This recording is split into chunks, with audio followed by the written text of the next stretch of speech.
আসসালামু আলাইকুম ভাই ও বোনেরা, আমি আপনাদের মাঝে কিছু ভয়েস ভিডিও নিয়ে আসলাম। আশা করি যদি আপনাদের এই ভয়েস ভিডিওটা ভালো লাগে তো আমাকে অবশ্যই কপি লিংক করে জানাইবেন।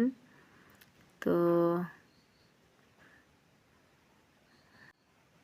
একটা কাক গভীর জঙ্গলে বসবাস করত। সেই কাকটা রোজই আয়নার সামনে দাঁড়িয়ে তার নিজের চেহারাটা কালো রং আর কর্কশ সুর এবং কণ্ঠের জন্য সে অনেক দুঃখ পেত। কর্কশ যে একটা সুরের জন্য সে অনেক কাকটা দুঃখ। একদিন এই কাকটা মনের দুঃখে একটা রাজহাঁসের কাছে গিয়ে তার মনের দুঃখটা প্রকাশ করে। আচ্ছা রাজভাই, তুমি কতই না সুন্দর, তোমার দুধ সাদা রং, তোমার গায়ের রং যেই দুধ সাদা তোমার গায়ের রং, তুমি অনেক সুন্দর দেখ।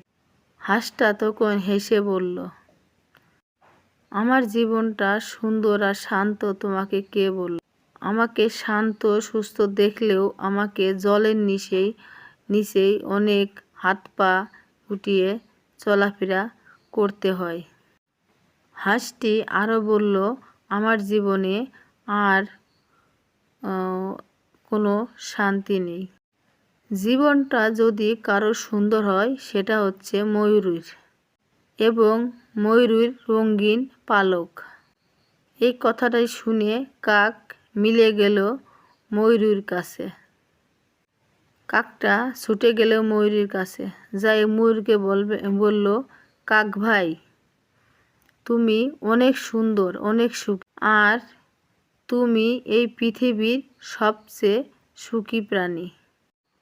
ময়ূর তখন তার চোখের জল নিয়ে বলল,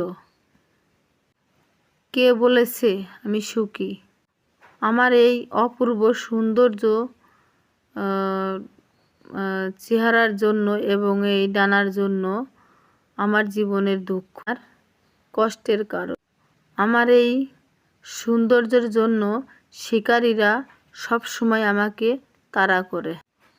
প্রতিটি মুহূর্তে আমি মৃত্যুর ভয়ে থাকি এবং কি ঠিকমতো শান্তিতে ঘুমোতেও পারি না। ময়ূরটি বলল কাককে। ময়ূর এবং কাককে বলল,